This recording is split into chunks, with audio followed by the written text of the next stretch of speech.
मला थोडं म्हणजे एक असंच थोडं बोलायचं होतं, कुठे बोलूया कळत नव्हतं.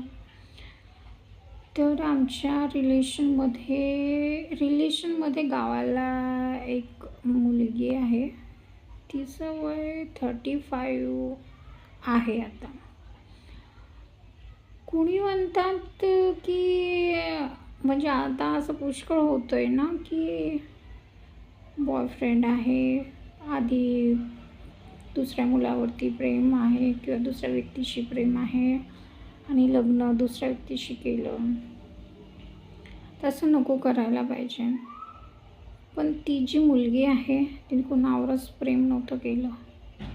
कारण तिचं लग्न 12वी नंतर लग्न झालं तिचं.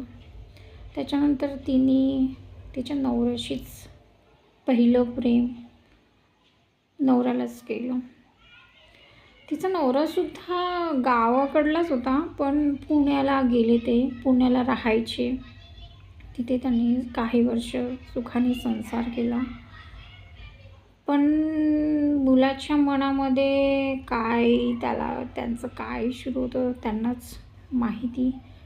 आणि तो थोडा बाहेर त्याचं लक्ष वेधलं. तर त्या मुलीनं तर पहिला आणि शेवटचं प्रेम तर हा तिचा नवराच होता. तर तिला या गोष्टी बिलकुल असहनीय होत्या. त्याच्यामध्ये या गोष्टी तर तिचा नवरा करतच होता, पण तिला शारीरिक, मानसिक छळसुद्धा करून घेत होता. सहन केलं.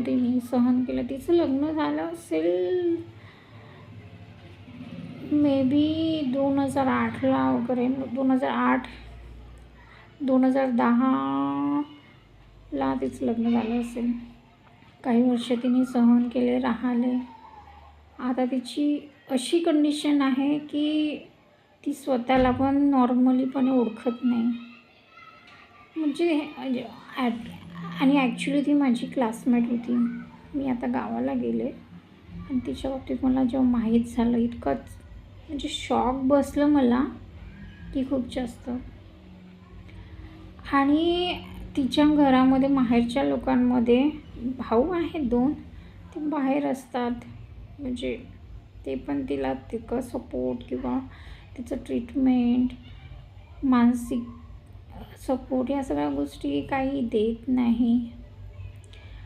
म्हणजे विस्कळलेला परिवार आहे तिचा. आई पण तितकं काही करत नाही. मला तर इतकं वाईट वाटलं. मला असं वाटलं, मी गेली तिला भेटायला. मला वाटलं की माझ्यापरीने मी जे काही तिच्यासाठी करू शकेल ते करेल, पण ती मला भेटली नाही. मी 2दा गेले तिला भेटायला. परत जाणार आहे अजून, कारण माझं मन नाही लागत आहे. मला इतकं म्हणजे मेंटली असं डोक्यात गेलं आहे. कारण ती माझ्यासोबत शिकली. पहिल्या वर्गापासून ती 10th शिकली. आणि मला हे म्हणायचं आहे सगळ्या मुलींना की जरी चला आपण प्रामाणिक आहे, कोणाला प्रेम केलं नाही केलं तरी ठीक आहे, पण इतकं जास्त प्रेम नाही करायचं कोणाला की स्वतःच्या डोक्यावर परिणाम होणार. आणि पहिली गोष्ट, ती स्वतःच्या पायावर उभी पण नाही आहे. जर राहिली असती, काहीतरी केलं असतं, तर शायद तिला असं हिंमत राहिली असती की मी काहीतरी करू शकते. पण ती काही करू शकत नाही. शायद तिला असंच वाटलं की मी काही करू शकत नाही, मी जगू शकत नाही. आणि या गोष्टीमुळेच लेडीच्या ब्रेनवरती जास्त इफेक्ट होतो. तर प्रत्येक महिलेने प्लीज सक्षम व्हा, नाहीतर आपल्या घरामध्येच आपला पहिला छळ होत असतो. जगू नाही देत हे प्राणी. तर महिलांनी लग्न करण्यापेक्षा स्वतःच्या पायावर उभे राहा. आणि तेव्हा आपण मेंटली पण आपण स्ट्रॉंग बनतो. जेव्हा आपण स्वतःच्या पायावर उभं होतो, आपल्याला हेच वाटते की आपण 2 पैसे कमवून आपण स्वतः भरू शकतो. लेकरू असेल तर लेकरूला आपण सांभाळ करू शकतो. तर प्लीज करून तुम्ही स्वतःच्या सक्षमीकडे लक्ष द्या. बाहेर इतर गोष्टीकडे लक्ष देऊ नका. आणि मेंटली स्ट्रॉंग बना. नवऱ्याला जायचं आहे, तू एकीकडे नाही, तू 2कडे जा, पण स्वतः टेन्शन घेऊ नका. आणि तिला मुलगा पण आहे. मला म्हणजे हे पण ऐकण्यामध्ये आलं की ती स्वतःच्या मुलाला तिचा नवरा दाखवत नाही स्वतःच्या मम्मीला, आणि दुसरं लग्न पण म्हणजे दुसरी बाई पण त्यांनी ठेवून घेतलेली आहे. म्हणजे मी ह्या सगळ्या गोष्टी आतापर्यंत ऐकायची, स्टोरी ऐकायची, हे ते ऐकायची, आणि आता सगळं मी हे असं नजरेने बघत आहे ना, मी तर एकदम शॉक झाले. आणि आमच्या इकडे हे असं पहिल्यांदाच झालं.